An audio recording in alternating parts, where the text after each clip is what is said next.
Hi, Sherry. Hi. Hi, Sherry. Hi. Okay.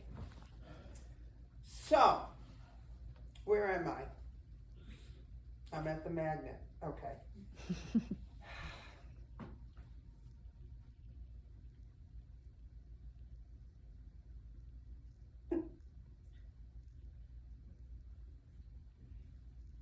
So, it was late November, around 5 o'clock. It was already daylight savings time, so it was dark.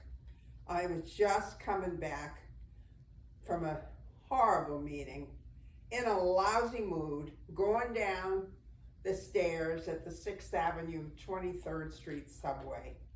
Oh man, what a lousy mood I was in. I'm going down the stairs, and of course it's 5 o'clock, and you know what the subway's like. People are nuts. They're running everywhere. They have to make their train and blah, blah, blah, blah. It's so crazy. And then all of a sudden, I hear a sax. And I hear the sax playing Nat King Cole, When I Fall in Love. Well, I don't know about you, but when I hear any kind of music that I dig, I forget that I'm in a lousy mood. And the lousy mood just dropped on the stairs. And I just followed the sound of the sax. And I see this guy, he's sitting down, but he looks like he's really tall.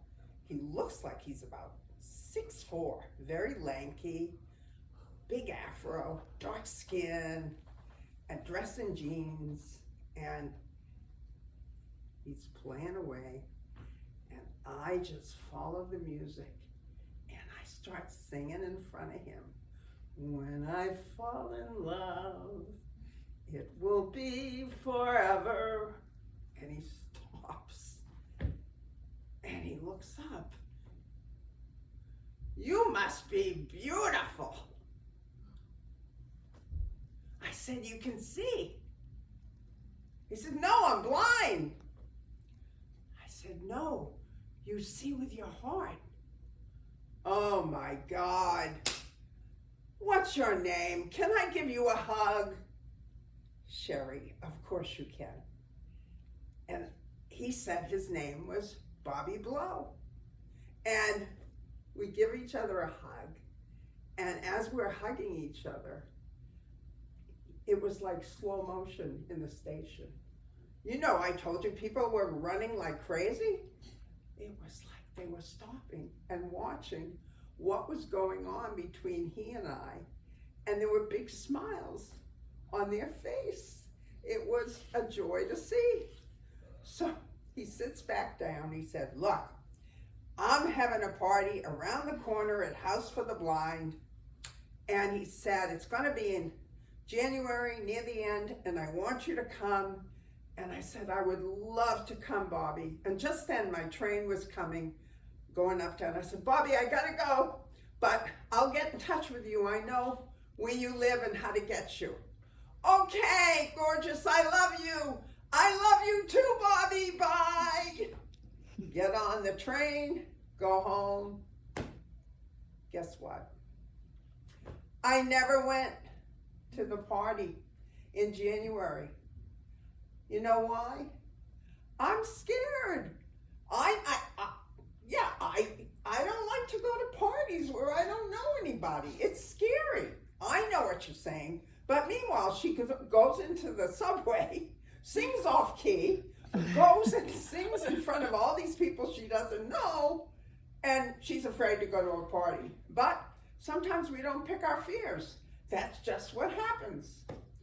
But I felt bad. I really felt bad. So I sat down and I wrote a story about all of this. And then I said, you know what? I'm going to call Bobby and I'm going to apologize and I'm going to tell him the story. So I called him and he gets on the phone and I explained to him who I am and he remembers. And I said, Bobby, I have a story I wrote about you. You wrote a story about me? my roommate, shut up, there's important business going on, just keep quiet. Nobody's ever written a story about me.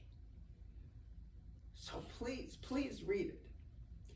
So I read the story, and after I finish, there's silence. And then he says to me, Sherry, this is the best birthday present you could have given me. Nobody has ever written about me, and I so appreciate it. The irony of it all, talk about connection. That summer, I was graduating to become an interfaith minister. We had a talent show the night before graduation. And I get up and I tell the story about Bobby Blow in the subway. This woman I've been studying with the whole year comes up to me and she said, Sherry, you know, I'm a social worker and I visit Bobby Blow every week. And that's what I love about being open and making these connections. You just never know. And that's what I call magic. Thank you. Woo!